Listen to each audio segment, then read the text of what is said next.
साम्यवादी आंदोलन महान प्रवक्ता कुजंग माटीर गर्व गौरव ओडिशा ठारू दिल्ली पर्यंत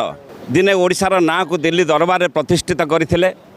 सेही महान जननायक लोकनाथ चौधरी आज 101तम जन्म जयंती एवं ता सहित ताकर पूर्णावयव प्रतिमूर्ति आज उन्मोचित है ए कुजंग माटी एवं एथिरे जोगदे आम निजक धन्य मन करुँ से भली मनीष जहाँ नीति आदर्श ए कुजंग माटी जो माने तल श्रेणी लोक जो माने थांती धाड़ीर शेष जो माने थांती गरीब मूलिया खटिखिया मनीष से न्याय्य दाबी हासिल करने से नीति आदर्श आज भी आवश्यकता अच्छी जो आदर्श से प्रतिष्ठा करते कुजंग माटी एठी अनेक परिवार अनेक गरीब लोक से उपकृत होते एवं आज पारादीप भली गोटे बंदर नगरी रे से महापुरुष से लोकनाथ चौधरी आज आवश्यकता अच्छी कुजंग माटी आज लोकनाथ प्रतिमूर्ति उन्मोचित है 101 वर्ष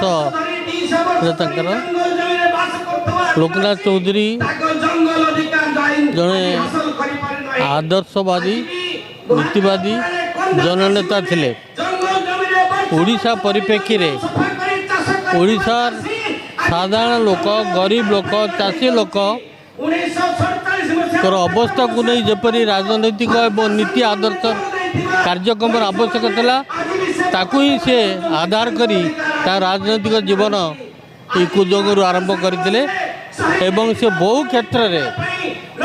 सफलता हासिल करिसंती एवं वर्तमान जो स्थिति बहुत बदली जाइए।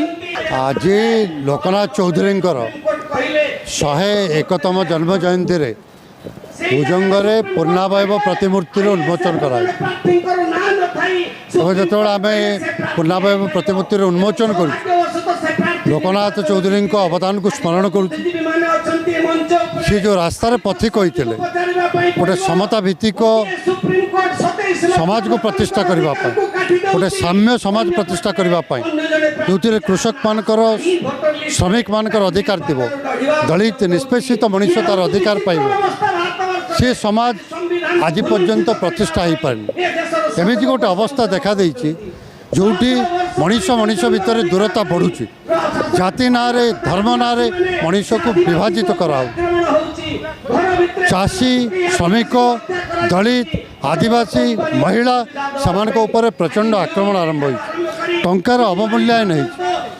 दरदाम हुए कि बढ़ुची एवं साधारण लोक आज त्राही त्राही चित्कार कर राजनीतिर असहिष्णुता बढ़ी